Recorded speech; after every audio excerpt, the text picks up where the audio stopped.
Jilly விளையாட்டு விளையாடலான்ட்டு எங்கள் team பசங்களோட ஜில்லி விளையாடுறதுக்கு தேவையான ஜில்லியை தாங்க எங்கள் டீம் பசங்களோட உட்காந்து ரெடி பண்ணிகிட்டு இருந்தோம். நாங்களாகவே எங்கள் கையால் செதுக்குன ஜில்லியை எடுத்துகிட்டு வந்து விளையாடலான்ட்டு ஒரு வட்டத்தை போட்டுட்டு ஒரு 3 அடி தூரத்துலேருந்து போடுவோங்க கல்லை. அந்த கல்லை போட்டு உள்ளே வரவங்களாம் செலக்டட், வெளியே போகிறவங்களாம் அன்செலக்டட். அந்த கோட்டாண்டு இருந்து வச்சுட்டு உள்ளே இருந்து அந்த வட்டத்துலேருந்து கல் எடுத்து அடிக்கணுங்க. எங்களை போலவே இந்த விளையாட்டு விளையாடிருந்தால் கமெண்ட் பாக்ஸில் கமெண்ட் பண்ணுங்கள். மறக்காமல் இந்த விளையாட்டோட பேர் தெரிஞ்சால் கமெண்ட் பண்ணுங்கள்.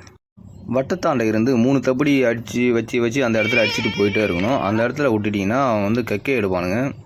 இந்த விளையாட்டுக்கு நான்லாம் போனப்பெல்லாம் எனக்குலாம் புகை வந்துருங்க. இதேமாரி தாங்க இந்த 3 பேருக்கு இன்றைக்கி புகை வந்துருச்சு. இவனுக்கு தான் காஞ்சான்ஸ். அது கூட பரவாயில்லைங்க. இந்த ஜில்லி விளையாட்டில் ஒரு பாட்டு பாடி வெறுப்பேற்றுவானுங்க பாரு. அதை கேட்கும் போதெல்லாம் ஐயோ.